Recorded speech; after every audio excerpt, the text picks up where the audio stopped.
본 면담은 한국학중앙연구원과 명지대학교 국제한국학연구소에서 진행하는 구술 면담입니다. 오늘은 이윤기 전 국회의원님의 4회차 면담입니다. 일시는 2014년 11월 17일 월요일이고 장소는 서울 소재 해동학회 연구실에서 진행합니다. 면담은 명지대학교 손동유 연구교수고 촬영은 송기훈 감독입니다.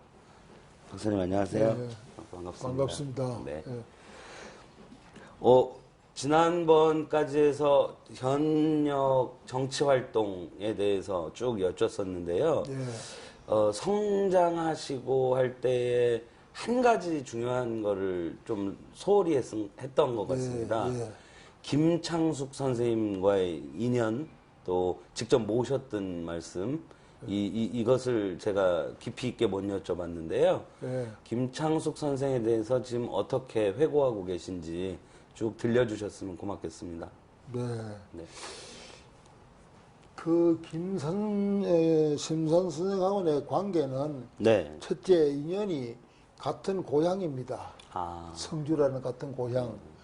그리고 또 내 자형이 서울식으로 말하면 매형입니다만 네. 내 자형이 심산의 재종질이에요. 아. 쉽게 말하면 칠촌 조카가 됩니다. 네.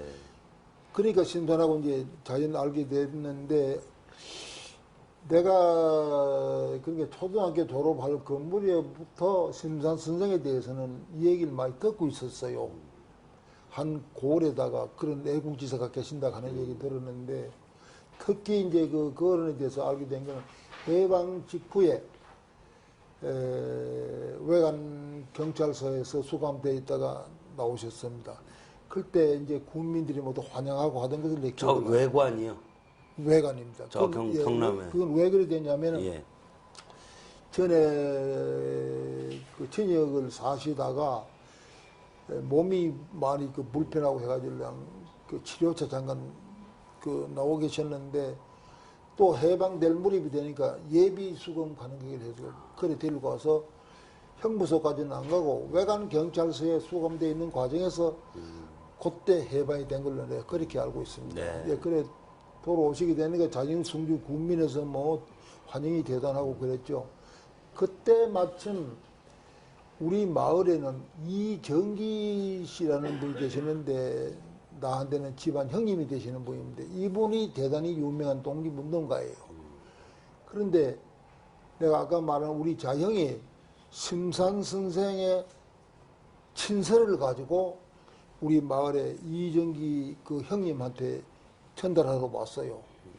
그때 우리는 뭔가 모르지만 야 위대한 심산 선생님이 우리 집안에 이정기 형님한테 친서를 전해러 왔다. 내용은 알 생각은 안 하고 그저 막 기분만 들떠가지고 막 야 대단하다 이렇게 알고 있었는데 그래 성장하는 과정에서 자꾸 거론하게 가까이 되고 나중에 이월이 이제 서울 올라오시게 됐지 않았어요. 네. 그러나 이제 대학을 가야 될 판인데 우리 자형이 성균관 대학에 계셨습니다. 네. 심산을 선생을 따라 올라가지고 있으면서 너는 그만 딴 데 갈 필요도 없다. 성균관 대학으로 오면 뭐 안 좋겠나 이래. 그래서 성대로 가게 됐고 네. 심산 선생님에 대한 그 양력 같은 걸 잠깐 소개를 드리면 너무도 유명하신 어른이니까 알 사람은 다 알지만 쉽게 말하면 이렇게 말하면 될 것 같아요. 독립운동을 하시다가 14년간 옥고를 치르면서 재판 과정에 보면은 사형이 이제 구형이 되고 언도가 내려질 판인데 변호사를 사절을 합니다. 심산이 나는 대한인이다. 일본의 법률을 나한테 적용할 수 없다 이겁니다. 그러니까 내가 뭐 좀 더 살기 연명하려고 일본 변호사를 들인다는 거는 뭐 용납하지 못했다. 이런 어른이신데 그러니까 14년간 옥고를 치르시고 왜냐면 일경에 이제 그 고문을 받아가지고 안전뱅이가 되시고 아들 형제를 아들이 삼형제인데 아들 형제를 중국 가서 독립전선에 다 산화했습니다. 아들 형제가. 뭐 천하에 그 이상의 애국자가 없죠. 네. 그래 이제 실적으로 말하면은 파리장사를 주도하셨고, 파리장사금 잘 아시죠? 네. 주도하셨고, 그 다음에 상해 임시정부에 가시고 의정원에 부장을 역임하셨습니다. 그리고 그때부터 신채호 선생하고 각별히 친하면서 이 두 어른이 이승만 대통령에 대한 탄핵을 주도하는 사람들. 네. 그 탄핵 결국 탄핵이 됐죠. 됐죠. 됐죠. 그런 양반입니다. 꼿꼿하기로 유명하고 어쨌든 조선조 마지막 선배 아닌가 남들이 그렇게 얘기를 하고 계시는데 일제하에서도 서당을 아니고 서당이 아닌 이제 현대 학문을 공부해야 된다 해가지고 명성학교를 세웠습니다. 네. 성주에다가 명성학교를. 그러니까 그 유교 집안에 성장하는 어른이 한문서당은 이제는 자체하고 현대 학문을 해야 된다 해가지고 그 세워가지고 했거든요. 그런 정도로 상당히 멀리 미리 내다본 어른이시고 또 하나 더 얘기를 드린다면은 1943년도로 기억하는데 목양 여운영 선생이 앞으로 이제 일본이 항복할 것을 예견을 하고 건국 동맹을 조직을 했습니다. 해방 후 한 거는 건국 준비위원회고 건국 동맹을 만들 때 중앙의 책임은 자기가 지고 이북의 책임은 조만식 선생이고 네. 남한의 책임은 심산 선생이었습니다. 그런 정도로 비중이 높으신 어른이고 또 한 가지는 백범하고 가장 친했어요. 그래 백범이 상해에서 중국에서 돌아오셔가지고 처음에는 경교장이 아니고 죽첨정에 계셨습니다. 죽첨정이라고 있었습니다. 저 보가현동 저쪽에인데 그 후에 이제 이쪽에 경교장 이제 경교장이죠. 예, 경교장은 예. 나 이름을 잊었는데 그 후에 이제 그걸로 그 경교장 주인 이름이 잊었습니다만 네. 그분이 그걸로 모시가 그래왔는데 죽첨장에서 이거는 내가 들은 얘기입니다. 네. 돌아오셔가지고 막 모두 환영객이 모여가지고 그날 밤에 말이죠. 장작이 불을 펴놓고 마루에 막 둘러서고 뭐 이래 하는데 그때 제1성으로 안부를 물은 사람이 심산이었대요. 그 백범이. 네. 심산 동지는 지금 어디서 뭐라고 이러는고 하는 거예요. 그래 모두 다 심산이 누구냐. 그래 알고 보니까 이러한 경력이 쌓은 사람입니다. 그래 심산이 유명해지시면서 서울 올라오셔가지고 정치 일선에는 안 나시고 네. 안 나서시고 여러 개 내가 알기로는 한 두서너 개 정당에서 당의 대표로 초대하려고 그랬습니다. 네. 근데 여론이 나 말고도 정당이 너무 많은 야당인데 이게 또 당파 싸움 할 거냐.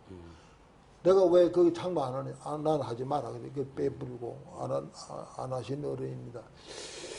뭐 꼿꼿한 절개 같은 걸로 말한다면 말이죠. 6.25 사변이 났을 때 인민군이 서울 점령하지 않았습니까? 네. 그때 서울 계셨거든요. 그때 명륜동 계시다가 6월 28일 날 피란 가신다니 결국 명륜동 어디까지 가셨느냐 하면 저 을지로까지 갔어요. 을지로. 한의사. 예. 병원에 그거 갔어. 뭐 우리도 갈 때는 그거 따라갔죠. 그거 갔는데 그 다음에 이제 있다가 다시 이제 인민군이 다 서울 점령하고 며칠 후에 명륜으로 돌아오셨는데 인민군대가 인민군이 마이크를 들고 와서 김일성이 지지 성명을 내라는 겁니다. 심산 선생한테. 예. 예. 그때 심산 말고도 여 조소왕세라든가 그러니까 도하하지 못했던 양반들 네. 다 계셨거든요. 그런 게 전부 다 마음에는 없지만 우선 총각 갖다 들어대니까 당면 위급 한기는 면하고 보자. 그래 뭐 지지 하는 척하고 뭐 그래 했는데 심사는 그것마저도 나를 인지해서 김일성이 지지하라 말이냐? 딱. 이놈들이요. 나를 지명했어요. 그래. 인명부의 모임 말이죠. 지명도는 높은데 네. 안전뱅이가 돼 있단 말이요. 그 왜 그러냐? 동정부당가 그렇게 됐다. 그때는 이제 성균관 대학에 총장하고 있을 때입니다. 네. 자, 이거 안전뱅이가 된 노인한테 죽이도 살지도 못하고 인명부의 결국은 지지 성명을 못 받고 돌아갔습니다. 아, 고초를 주지는 않고요. 예, 그런 정도의 막 미급이고 먹고 없습니다. 그거는 목에 칼이 들어와도 아닌 건 아니고 막 네. 그만큼 어떻게 말하면 융통성이 없다 할까 성비 기질이라 할까 그런 게 있었어요. 네. 그래 이제 성균관 대학을 이제 설립하셔가지고 초대 총장이 되시고 그 다음에 이제 전국 유도회 회장이 되시고 또 성균관의 관장을 겸임하시고 그래 계실 때 그때 안전뱅이가 되다 보니까 자연 변소 처리를 못합니다. 그렇죠. 그래서 변소를 일일이 모시고 다닐 수도 없고 가지고 나중에 이제 모두 머리를 써가지고 별을 받아내는 변기를 만들었어요. 네. 지금 생각하면 그게 좌변기하고 같은 원리라. 네. 네. 그때는 못 모르는데 근데 이 좌변기 theory 만들어가지고 앉으시면은 네. 그 변을 보시면 밑에 이제 떨어질 거 아닙니까? 네. 그럼 그러면 이제 꺼내가지고 갖다 치우고 하는 거 그런 게 이제 그런 거를 내 혼자 다 했다 한 건 아니고 서로 돌아가면서 그때 뭐 집안에서도 하고 또 나도 하고 뭐 이렇게 또 내가 한 집에 있지는 않았습니다. 근데 앞뒤 집에 살았어요. 네. 심산 선생은 바로 뒷집이고 아까 말한 우리 자영인 바로 앞집이라 그 사이에 문을 하나 열어가지고 꼬리 들랑달랑 하면서 아. 그 변소 가시고 싶은 생각이 있으면 윤기야 이래 윤기야 물으면 쫓아가죠. 내가 변소로 가야 되겠다 하면 알았습니다. 모시고. 근데 노인들 변 구린내 참 지독해요. 그런데 그때는 내 마음이 이런 애국지사의 대소변을 받아내는 데는 그 자체가 영광소문이다 이런 생각했지. 네. 귀찮다 구린내 난다 이런 생각은 할 일이 없습니다. 이 천성이에요. 나도 왜 생각하면. 그러니까 내가 크 나오는 과정을 보면은 어릴 때는 물론 어머니 훈도의 영향을 받고 그 다음에 청소년기에는 아까 말한 그 이정기 선생 그 어른의 영향을 받았어요. 그 어른이 우리 클 때 뜻도 모르는 얘기인데 사상가라 하더라고요. 네. 그 어른 모두 사상가라 이렇게. 네. 그래서 나는 사상가가 뭔지도 모르고 네. 막연하게 사상가는 위대한 거다 이렇게만 생각한 겁니다. 그런데 그 어른이 독립운동 자금 조달하려고 그 한국은행 그때는 조선은행입니다. 네. 대구 지점 그거 뭐 푸는데 그게 뭐 왜 가담이 돼가 연루돼가지고 그래 이제 진역을 뭐 2년간이나 살고 하시는 어른인데 네. 그래 돌아오시가 집에 계시면은 간혹 가다가 경찰서에서 순경들이 와가지고 이래 담너물이 너무 다 보고 신발이 있으면은 돌아가고 신발이 없으면 어디 갔나 자꾸 지금 생각한 게 아니라 그 거주 제한이 돼 있었던 것 네. 같아요. 그러니까 그 어른 때문에 우리는 조선이 있다는 것도 알았고 소학교 때 이미 조선은 독립해야 하는 것도 알았고 우리 어머니 때문에 태극하겠다는 것도 알았어요. 네. 그래 영향을 받았는데 대학을 오면서 소위 사회적인 자아의식이 싹틀 무렵부터는 결정적으로 영향을 받은 사람이 심사입니다. 아, 그분의 생애를 보면서 모름지기 사나이는 이렇게 살아야 되는 것이나 참 정의를 위해서 산다, 의를 위해서 산다 하는 그런 근데 그 어른이 우리한테 뭐 그런 강의하신 건 아니에요. 네. 그 어른의 행동을 보고 전력을 보고 우리가 스스로 깨달을 것이죠. 네. 뭐 그런 관계가 있었고 또 뭐 심산에 대해서 또 아니요. 그 영향 받으신 바를 꼭 여쭤보려고 그랬고요. 예, 예. 영향 받으신 바. 그러니까 그때 받으신 영향이 나중에 공부하시면서 또 정치 활동하시면서 다 반영이 됐다고. 그대로 나한테 반영됐죠. 그렇죠. 내가 옮긴기 보세요. 내가 정당을 한 번 딱 민한당에 갔다가 안 되면 난 그만 나왔지. 그 어른의 정신적인 영향이 아니었겠느냐 이러죠. 네. 그 다음에 이 연구소를 차려가지고 25년 끌고 가는 것도 아마 거론의 영향이 아니었겠느냐. 거론의 영향, 정신적으로 그거 지배를 내가 많이 네. 영향을 받았다 이렇게 생각하고 있습니다. 잘 그래서 알겠습니다. 내가 예. 제일 존경하는 어른은 나는 생각할 때 심선 선생이라고. 네, 그러시군요. 잘 알겠습니다. 그 마침 연구소를 언급해 주셨는데요. 예. 이어서 연구소 활동을 좀 여쭈려고 하는데요. 예, 이제 현실 정치 활동을 다 그만두기로 마음 잡수신 뒤에 1989년도에 연구소를 시작하셨습니다. 그렇습니다. 예. 그때에 어떤 생각으로 이러한 연구소를 시작하셨는지 해외 한민족 연구소 네, 그렇습니다. 예. 어떠한 그 배경에서 하셨는지 좀 말씀해 주십시오. 그런 공급해 하는 사람이 많이 있습니다. 네. 그건 난 분명합니다. 내가 미국에서 공부를 할 때 도서관에서 이런저런 잡지를 뒤지다 보니까 소련서 발행하는 잡지인데 동양인들의 얼굴이 보여요. 네. 그래. 이 러시아도 이 동양인들이 사는가 보다.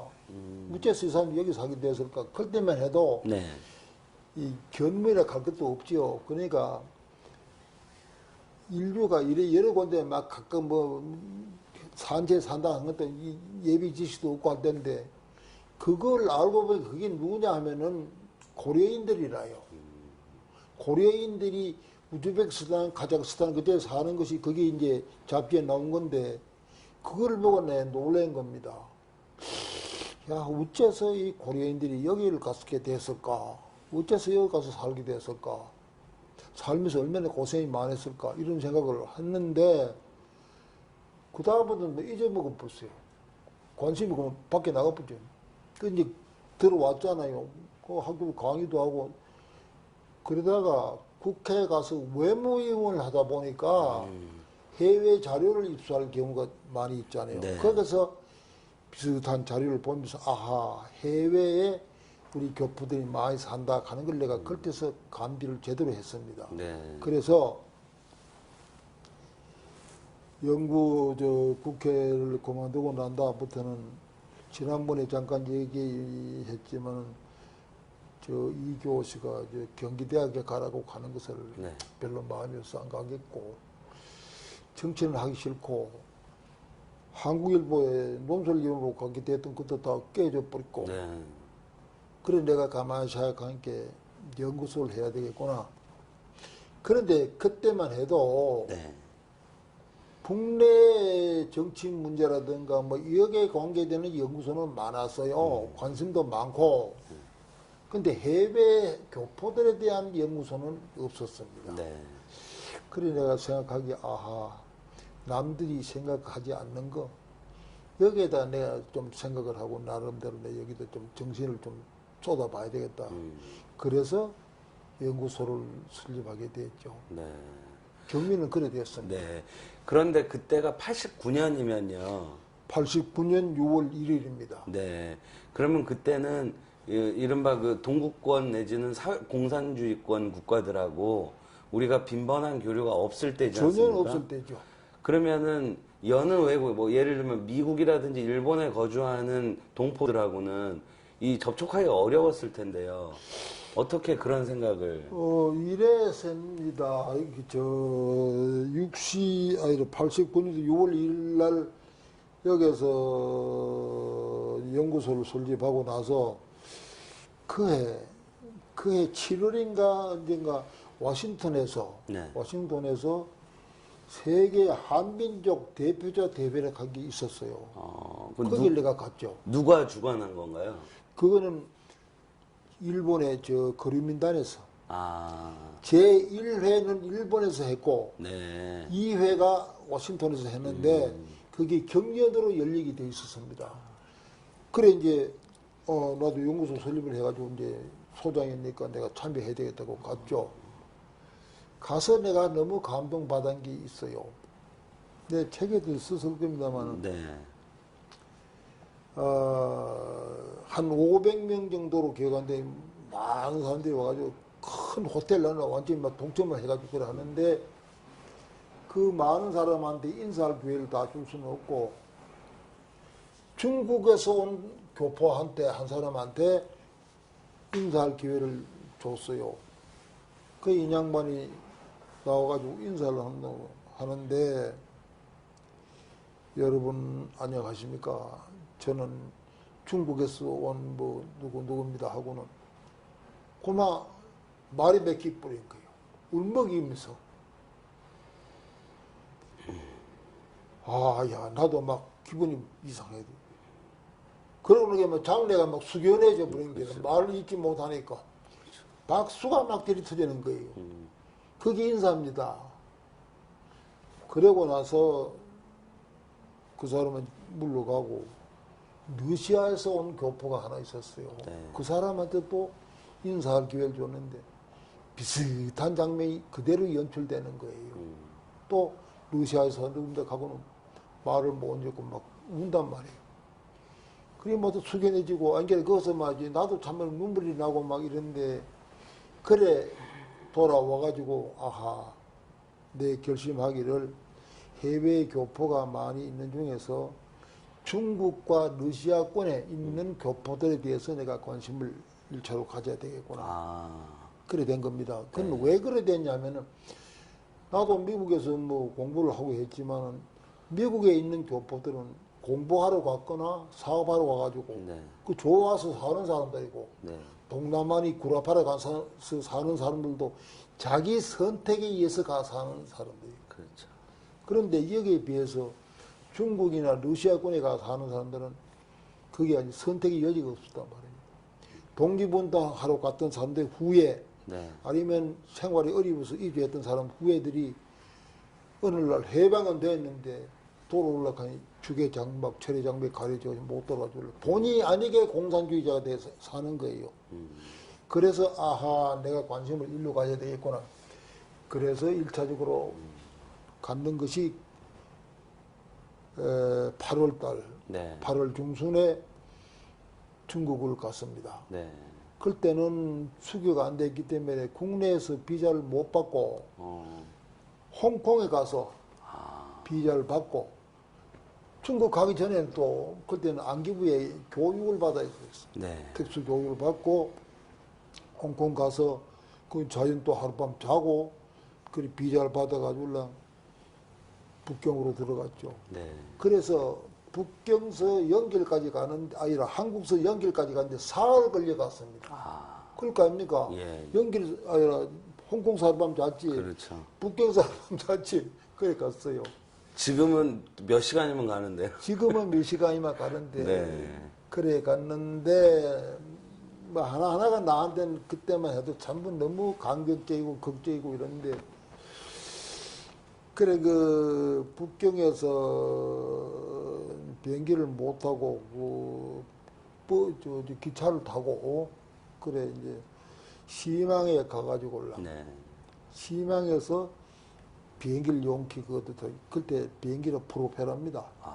그걸 타고 연결공항에 내리니까 이래 떡 보니까 공항에 간판이 붙어 있는데 연길 한글로 한글로 옆에 한자로 연결 시내 간판도 오른쪽에 한글로 뭐 이래 하고 그 옆에 한자로 이래 하고 이래요. 그러면은 연길 공항에 내리면서 내가 조금 위에 격이 안 맞기 좀 센티미터라는 점이 있는가 봐요. 그런데 해공 선생이 신익희 선생이 중경서 돌아오셔가지고 그때는 공항이 여의도에 있었지 않았습니까? 김포가 아니고 여의도. 여의도 병장에 내리셔가지고 올라 땅에다가 키스를 했습니다. 오 조국이역 하고 말이지. 그게 그때 나한테 그렇게 그 인상적으로 보이더라고요. 그런 기분이 들어서 나도 연리공항에 엎드려가지고 키스를 했어요. 그러고 이제 연길 시인에 들어가 보니까 그때 동행하셨던 분들이 누가 계신가요? 한 사람 있었는데 한 분이요? 죽었습니다. 구윤서라는 사람이 있었는데 죽었어요. 그래서 시내에 들어가 보니까 간판이 우리말로 돼 있지, 여인들이 한복을 입고 거리를 막 활보하지. 내가 착각을 일으킬 정도, 이거 혹시 이부가 아닌가? 그런 착각이 일어날 정도로 그렇게 했어요. 그래서 제일 처음에 내가 방문한 곳이 윤동주 출신교 용정중앙, 예. 그 다음에 연변대학. 예. 내가 전에 저도 학교 있던 사람이 되니까 관심이 걸로 간단 말이에요. 네. 그래 윤동주 학교를 가니까 하여간 막 그때는 발자국 옮길 때마다 나한테 자꾸만 감동을 막 주는 게, 교실을 가보니까 흙판이 없어요. 흙판이 없고 세멘트를 이래 발라가지고 올라가. 시골 가면 왜 저 장독에 세멘 보드라하게 바른 게 있잖아요. 네. 그것처럼 이래 발라놓고 그다 검은 거를 칠해놓고, 그게 칠판입니다. 그리고 백목이라 한 걸 보니까 막 뚝뚝 부러져가지고 막 가루가 풀풀 나르고 이래요. 그때 내 순간에 이런 열악한 학교에서 윤동주를 낳았구나. 그때 내 마음에 이 칠판부터 내 좀 달아줘야 되겠다 이런 생각. 내가 돈이 없으니까 당장 약속을 못하고 마음만 먹고 돌아왔죠. 그래 돌아와서 돈이 없고 칠판을 구하려고 하니까 내 제자 가운데 조동춘이라는 사람이 있어요. 그 상당히 유명한 여인입니다. 예. 그 사람이 그때 사랑받는 아내 모임 하는 걸 하고 있어요. 지금은 그게 이제 밝은 가정 협의회로 발전이 됐습니다. 저 방송에도 나오고 자주 그러던 나오죠. 조동춘 선생. 유명한 여인이에요. 예. 그 사람이 제자 되십니까? 제자예요. 어디만은 선생님이 애를 쓰시는데 저희들이 돕겠습니다. 이래가지고 밝은 가정 협의회 이 사람들이 동원이 돼가지고 네. 서울, 인천, 대전, 부산, 대구 때 임성 일일 찻집을 열었어요. 예. 모금을. 모금을 해서. 예. 그래가지고 돈을 갖다 주대. 그걸 가지고 수원에 가면 한국흑판이라고 있었습니다. 지금도 있는지 모르겠는데. 아, 저기 회사 이름이 한국. 네, 한국흑판이에요. 예. 그 마치 고향 사람이 해. 아, 그걸 가지고 설명을 하고 흑판을 좀 만들어 두고, 이거는 잘하면 너희들이 중국으로 수출할 기회가 될 수 있으니까 잘해라. 이건 민족사진 의의가 있는 이래가지고 잘 만들었어요. 네. 아주 잘 만들어가지고 흑판을, 대형 흑판을 45개인가 내려 하고, 맞네요. 그 다음에 이제 분필을 흰 거 3개짝, 빨간 거 1개짝, 파란 거 1개짝 하고, 그 다음에 지우개 1개짝, 이래가지고 컨테이너에 한 테러 싣고 보냈지 않았어요. 네. 보냈더니, 여순이 아니라 대련 강구까지는 가다 놨는데, 거기서 학교로 데리고 갈 운임이 없대요. 가져갈 운임이 없대요. 네. 참 기가 찬 얘기지. 그때 중국이 그렇게 어려울 때입니다. 그때만 해도. 네. 그때 교수들 월급이 400원 했다. 400원 중국 돈으로. 그래, 알았다. 근데 돈을 대가지고 가져갔는데, 갖다 놓고 나니까 못 알게 하는 거예요. 왜요? 중국 당국에서. 그 당국에 가는 공산당을 말합니다. 네. 당국에서 왜 못 알게 하느냐? 문화 침투다. 문화 침투라 안 된다는 거예요. 야, 내가 가만히 들으니 하도 어이가 없어가지고, 이게 왜 문화 침투냐? 어려운 환경 흑판 하나 갖다 준다는데 그건 문화 침투라냐? 문화 침투라. 이거를 요로에 다니면서 사정하고 막 애들 하고 이래가지고 설득해가지고, 그래 그걸 달았습니다. 달고 나서 선생이랑 아들이 수업을 해보니까 키가 작거든. 반들반들하지. 쉬운 게 말이지. 가루도 하나 안 떨어지는데, 지우개를 싹싹 지워지지.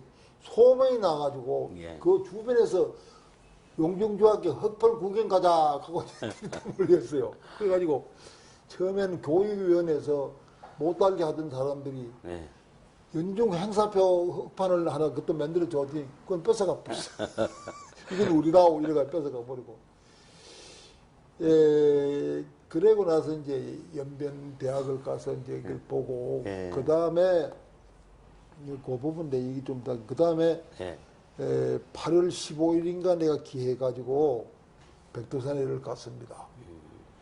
백두산에 갈 때 주 술하고 주, 과, 포 이게 저 뭐 채 다 준비해가지고 올라가서 제 지내시려고. 이제 민족 산신제를 지냈습니다. 통일을 기원하고 뭐 한번 그때 기분이 백두산에서 천지를 내려다 보니까 참 기분이 이상해요. 아주 정말에 이상해요. 야, 이거 우리 민족의 발상지가 여기로구나. 네. 그 백두산 가보신 있겠습니까? 그 정상에서 나는 알로 내려갔습니다. 걸어가 내려갔습니다. 그 위험한데요. 위험하기 짝이 없지 뭐. 그래야 오른쪽 열에 좀 돌아가면 좀 덜한 데가 있어요. 그래서 내려가지고 거기서 발을 담그고 물 잡디다. 물론 중국 쪽에서겠죠. 그렇죠. 예. 그래 내려가지고 폭포 쏟아주는 데 있죠. 예, 그 예. 옆으로 좀 내려왔잖아요. 걸어서. 그 등반하는 길. 요즘은 그 이제 무슨 올라가도 뭐 시설 잘 돼 있대요. 네네. 계단 만들어 놓고. 근데 그때는 그 아무것도 없을 때예요. 막 기어서 그래 모두 이제 두 사람 중에 누구 죽으려고 환장했나 이거. 그러면 그거 위험한데. 위험했어요. 그런데 그때 기분에 막 이거 빠져 죽어도 막 좋다 하면 젊을 때니까 그때 왜도 젊을 때니까 에이 뭐 가면 가는 거지 뭐. 그때가 내가 58인가? 예. 58 그때만 뭐 한창 때 아닙니까? 고래도 잡아봐있는데 뭐. 그래 내려가서 네. 그날 저녁에는 이제 그 교포들 이제 만났죠. 네. 만나가 그 조성일이라는 사람이 있었는데 조선문학협회 뭐 회장인가 뭐 하는 사람 그 사람 만나요. 그날 저녁에 한 10여 명 모아가지고 이제 처음에 인사하고 근데 백두산 걸어서 내려왔다 간 게 참 대단합니다. 대단해. 그런 정신이 어디서 나옵니까? 죽으려고 하자면 큰일 날 뻔했습니다. 이렇게. 간혹 가다가 효리 바람이 때리 불어가지고 네. 때려 죽는답니다. 예. 많이 때려 죽는데 그렇죠. 운이 좋았다 이겁니다. 네. 그 조성일 그 선생은 어떻게 사전에 누구 소개를 받아서 만나신 건가요? 아니죠. 그럼요. 그게 막 들어간 거예요. 막 아무도 모르고 들어간 거예요. 그 어떻게 이해가 안 가죠. 연변대학은요? 그냥 갔지 뭐. 연변대학 어디는 저 있다가 가자 하면 따라가가지고 그래가지고 총장 인사하고 무인사하고 나 여기 왔다가 그래 하나 면을 넓혀가는 거죠. 누가 소개해주고 이런 게 아니고요. 없어요. 내가 가면서 막 찾아 들어갔지 뭐. 마을이 위신 통하니까 그건 뭐 걱정할 게 없잖아요. 그러셨군요. 왜 내가 얘기하는데 미국 갈 때 5샘플 가지고 아무도 못 데서 찾아가는데 그거 되면 이거 아무것도 아니지 가지고.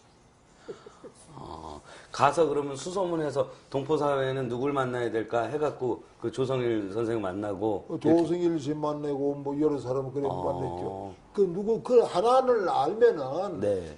이래 길이 생깁니다. 네. 누굴 만나라 어디 가서 누굴 만나라 이랬죠. 뭐 그래야지 이래저래 만나게 되니. 예. 연변대 그때 89년에 가셨을 때 총장이 그 박 총장님이셨나요? 박문일 씨. 박문일 총장? 예, 그분이 오래 하시네요, 총장은?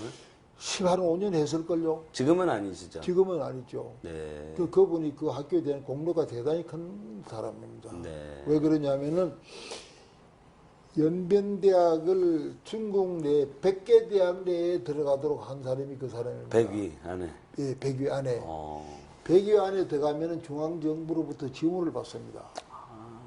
그 전에 이제 성정부에서 뭐 지원했는데 그까지는 모자라고.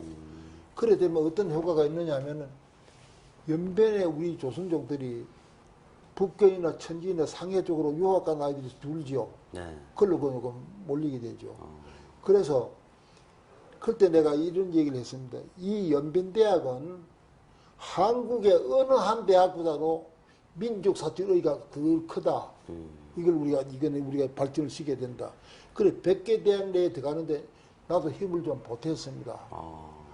그때는 이제 나하고 주로 연결을 이래 많이 하고 이래 했는데, 심지어 한국 나와가지고 박관용 씨 그 청와대 비서실장 할 때인데, 청와대까지 들고 인사도 다 하시고, 이거 키워야 된다 내가 얘기했잖아요. 연변에 있는 연변대학은 정말로 이건 한국의 어느 대학보다도 민족의가 그러니까 이거 100개 대학 내에 들어가는데, 그건 다른 지원할 길이 딴 게 아니에요. 돈 지원하면 되는 거예요. 네. 예, 그래가지고 시설 잘하고 좋은 교수 초빙하면 좋은 대학 되는 거죠. 우리나라에서 그래서 지원을 해줬나요, 실제로? 기업체를 통해서 들어하고 그래서. 아, 기업체를 통해서. 후원 개념으로. 예. 정부 지원 집중은 그건 얼마 중국 정부에서 용서 안 하죠. 그렇죠. 공감하는 예. 거죠. 그러면 처음에 그렇게 뭐라 그럴까요? 이렇게 바탕이 없이 소개도 없이 가셔갖고 네. 그렇게 동포사회의 중요한 인사들을 만나서 대화를 나눠 보시니까 예. 어떤 그 연구소로서의 사업 계획이라고 그럴까요? 일의 계획이 나오시던가요? 머리에 되게 구상이 떠오르죠. 예. 그때 이제 내가 생각하기에 연변에는 우리 조선족이 살고 자치주가 돼 있는데 이 첫째 민족의식을 고취시켜야 되겠다 하는 생각이 들었습니다. 이 사람한테. 그래서 고취시키는 방법이 뭐겠느냐. 몇 가지 이제 방법을 생각한 것이 첫째, 조선인 중에서 대표적인 인물을 한 사람이 선발해서 골라가지고 부각을 시켜야 되겠다. 그 대상이 윤동주입니다. 윤동주 선생. 그때는 윤동주를 잘 모릅니다. 거기 사람들이요? 예, 잘 몰라요. 연변대학도 잘 모르던데 그래, 윤동주라는 분이 용정에서 태어났고 용정중학 나왔고 그래가지고 일본의 후쿠오카 감옥소에서 죽고 뭐 이런 얘기를 하니까 그러냐고. 그 민족 시인 서시 뭐 이러니까 그러냐고. 그래, 차츰 넓어갔죠. 인식이 넓어갔죠. 네. 거기에다가 이제 윤동주 생가를 보완하고 또 윤동주 시비를 세우고 네. 또 윤동주 기념관을 짓고 네. 이러니까 윤동주에 대해서 막 바짝 거기다 윤동주 문학상을 제정하고 그게 알려질 수밖에 없죠. 그랬군요. 그리고 초등학생, 중고등학생을 상대로 해서 우리 말을 좀 제대로 가르쳐야 되겠다는 싶은 생각이 들어요. 그때만 해도 중화민족이라 하는 큰 울 속에 살다 보니까 소수민족은 보호한다 하면서도 자꾸 동화돼 가요. 하는데 우리 민족의 문화의 핵은 언어인데 언어가 자꾸만 쇠퇴해 가는 건데 그래서 한글 백일장을 열었죠. 근데 아까 말씀 중에 그 조성일 선생이 네. 그 조선문학 작가 회인가? 예. 그럼 그 전부터 한국말로 문학을 하는 분들이 계시긴 계셨군요. 그래요. 그 사람들은 연결에는 가면 우리 말 하는데 아무 지장이 없고 네. 그렇습니다. 그런데 그거를 윤동주 시인을 매개로 해서 더 크게 상도 그렇죠. 만드시고. 예. 그리고 이제 조성일이가 있는 그 연구소, 거기에다가 연구소가 조선문학연구소인가 뭐 그래요. 네. 거기에다가 기자재 같은 데 많이 보내줬습니다. 그때만 해도 네. 이거 팩스 같은 이런 거 타이프라이터도 없고 그랬거든요. 그런 거 그렇죠. 이제 많이 지원해줬죠. 네. 그러면서 보니까 사람이 괜찮아요. 그 사람도 연변대 교수 출신입니다. 원래 고향은 강원도 사람이고 자기 아버지도 독립운동 하던 사람이에요. 기록까지 다 있는 사람입니다. 그 사람이 괜찮아요. 그리고만 내가 당신을 연변의 지부장으로 한다. 해외 한민족 연구소 연변 지부장 딱 이랬지. 좋다 그러는데 그래가지고 지원 참 많이 했어요. 내가 많이 했습니다. 그러니까 자기도 막 거기 있으면서 이제 내 지원을 받아가지고 뭐 그런 행사를 자꾸 하게 되는 게 자기도 기분이 좋죠. 그렇죠. 거기서 인식이 또 좋아지고 면도 더 넓어지고 그러니까 사람은 또 상당히 그 정열적인 사람이에요. 일을 하면 아주 열심히 하는 사람이에요. 그랬죠. 근데 뭐 하여간 그 다음에 이제 내가 생각한 것이 이런 생각을 했어요. 반세기 동안 단절됐던 우리 역사를 복원을 해야 되겠다. 네. 단절되어 있었지 않았어요. 역사를 복원하는 길이 무엇이겠느냐? 피의 복원이다. 피를 복원하면 역사 복원의 첩경이 아니겠느냐? 그래서 중매를 시작한 겁니다. 중매요. 예, 그래서 그때 마침 한국에서는 저 농촌 총각들이 장가 못 가서 모두 그때 사회 문제가 돼 있었고, 처녀들이 그 농촌에 그 총각한테 장가를 안 가라 그랬죠. 시집에 안 가라 그랬잖아요. 네. 그래 그걸 착안해가지고 한국의 농촌 총각과 연변 처녀하고 그 혼인을 맺기 시작했는데 이게 잘 안 돼요. 쉬울 리가 없죠. 그렇죠. 이웃집 처녀 총각 중매도 어려운데 그렇죠. 거기가 어딘데 국가도 소리 안 듣는 바인데 네. 그런 발상부터가 나가 엉뚱하게 그런 발상을 하는 거지. 보통 그런 생각, 내가 처음에 그걸 발상을 해가지고 조성일한테 얘기를 하니까 소장님 그거 안 됩니다. 여기 이해를 못 하십니까? 이 땅이 어떤 땅인데 그게 가능합니까? 이래요. 그래요. 아, 이 사람 나이 좀 많은, 나이가 꽤 많은 사람이에요. 나보다 좀 아래인데 이래가 안 됐구나. 그 젊은 사람 하나 골랐어요. 김정호라는 사람인데 요 며칠 전에 고선지라고 하는 소설 출판이 되었습니다. 그 사람인데. 그래, 그 사람을 만나가지고 올라 연변 전혀 하나 한국으로 시집 보내야 되겠다 하니까. 그래, 쭉 취지 설명 듣기만, 소장님, 해봅시다. 그거 아마 당국에 찍히면 신변이 위험할 판이에요, 그때. 그렇죠. 그래서 네가 당신이 하겠냐? 한 게, 하죠. 그래, 내가 느낄 역시 젊은 사람이라 돼 있구나. 늙은이들은 말이지, 겁이 많아요. 그래서 결혼한 쌍이 있죠, 실제로.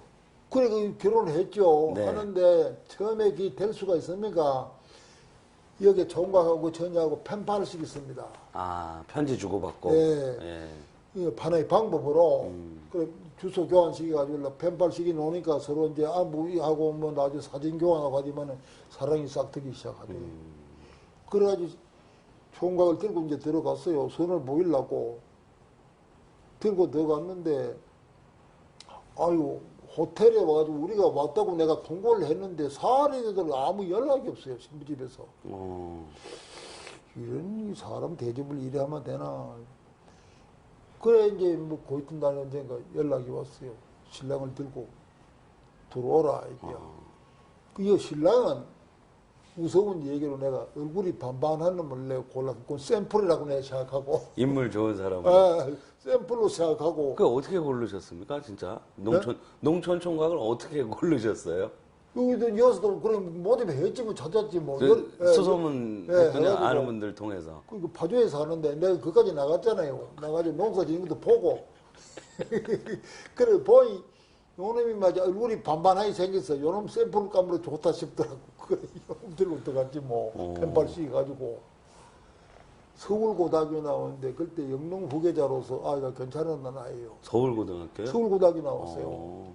그리고 그때는- 대학 진학은 안 하고 농업을. 예. 그래서 들고 들어가니까 그 집에 들어가니까 방이 크다는 넓은 방 사람이 갖다 앉았어요.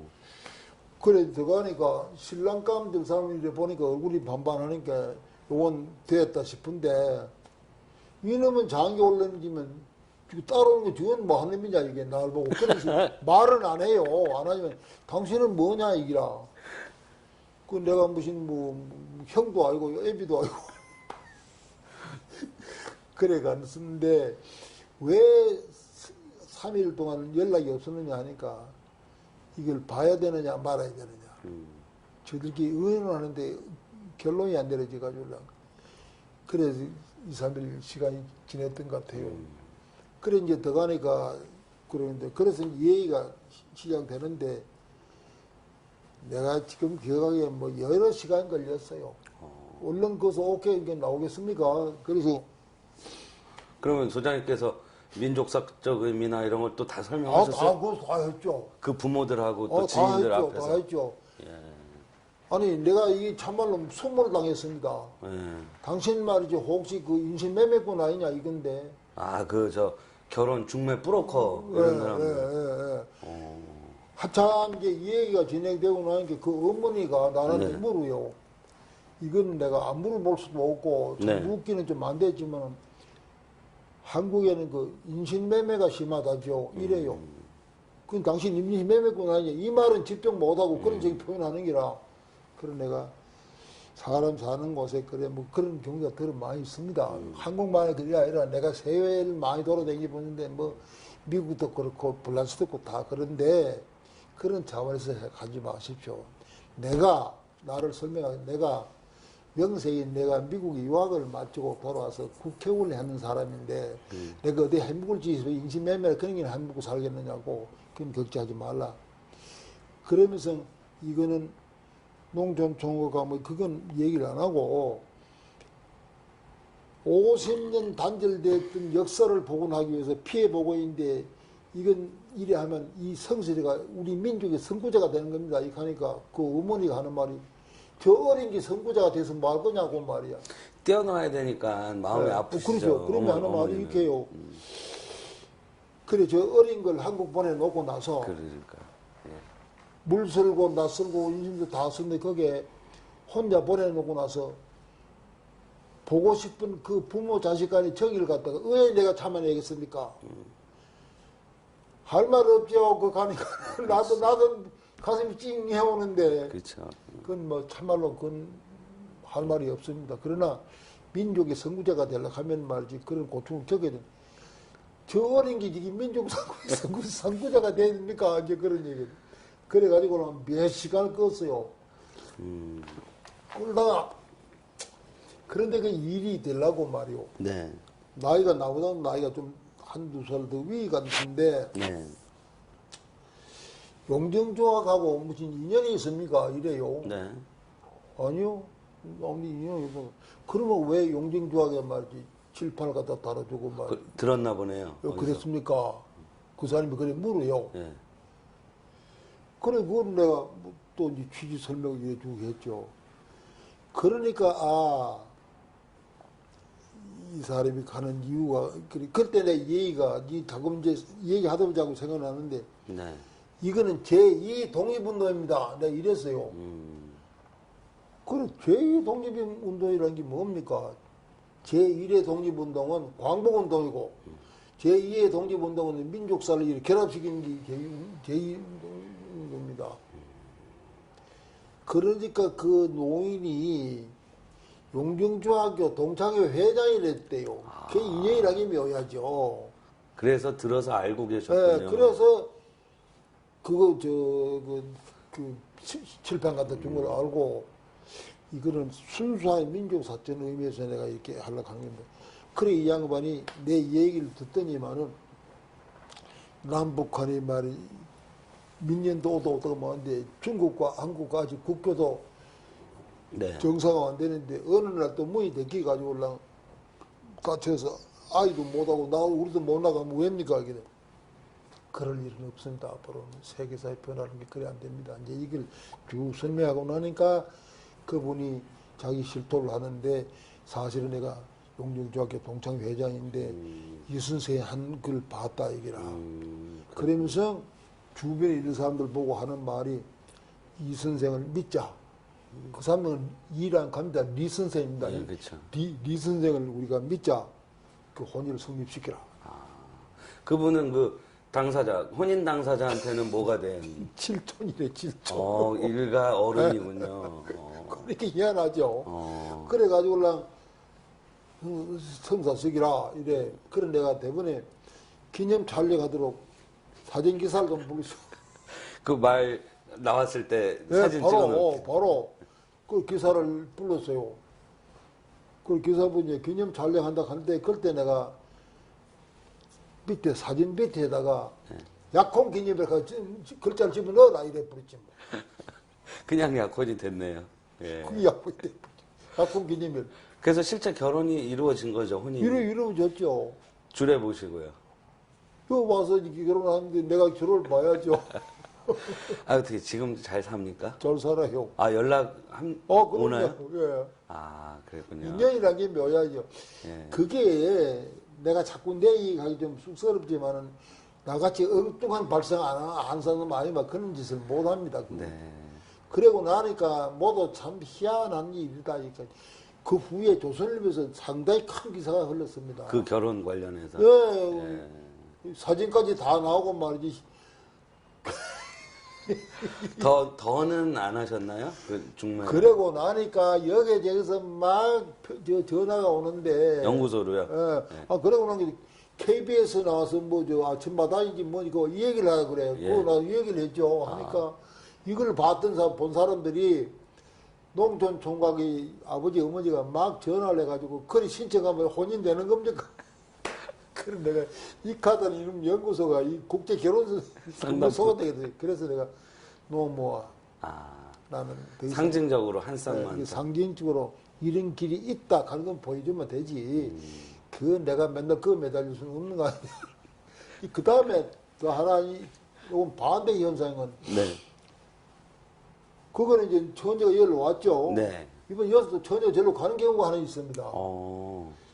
박학성이라고 유명한 화가인데 박학성이라고 있어요. 네.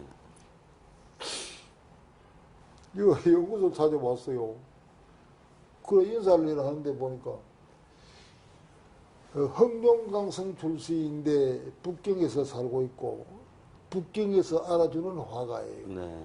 예, 4대 작가 중에 한 사람이다. 뭐 그런 말이 돌 정도로 유명한 사람인데 아무 데도 없고 아무 데도 없고 여기 와서 있는데 여기 와서 처녀라는 세계에 여기서 장가게 됐습니다. 거꾸로. 그래 주례를 좀 써달랄게. 그거 어려울 거 없지 뭐. 그래 주례를 썼어요. 예. 그것도 잘 삽니다. 지금 중국에서 사나요? 아니요, 요 한국에서 살다가 지금 발전해가지고 뉴욕까지 가버렸어요. 아, 작품 활동 계속 하니까. 그 사람이 얼마나 유명하냐면요. 네. 운보라고 알죠? 김기창 화백이요? 김기창 화백. 네. 그분이 많은 제자들 가운데서 초상화를 그리스 바치겠다고 자진해도 하는데 마음에 안 차니까 고맙네 두고 보세 하고 했는데 이 사람이 그림을 한번 보디면 오야 여 물건이 하나 있구만. 전에가 날 좀 그려. 그 사람이 김기창 화백의 초상화를 그리고 난 게 한순 미술계에서 발각했죠. 이게 누구냐?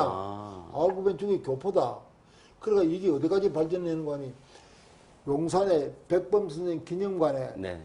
백범 선생의 초상화를 그 사람이 그렸습니다. 아, 제가 과문해서 몰랐군요. 예, 그런 그게 거군요. 100호나 되는데 잘 그려놨어. 네. 전에 요 백범 선생의 초상화를 내가 요 좋은 걸 하나 그려놨는데 그 사람이 날 그려줘요. 기념으로. 내 초상화도 그려주고 그려놨는데 연구소 다른 사람 주는 바람에 뭐 다 가져가 버렸어. 그랬군요. 그래 그 사람이 국내에서 발전해가지고 뉴욕 가서 지금 가서 거기서 잘 된대요. 네. 박사님 테이프 한번 갈고 더 그러세요. 하겠습니다. 예. 네.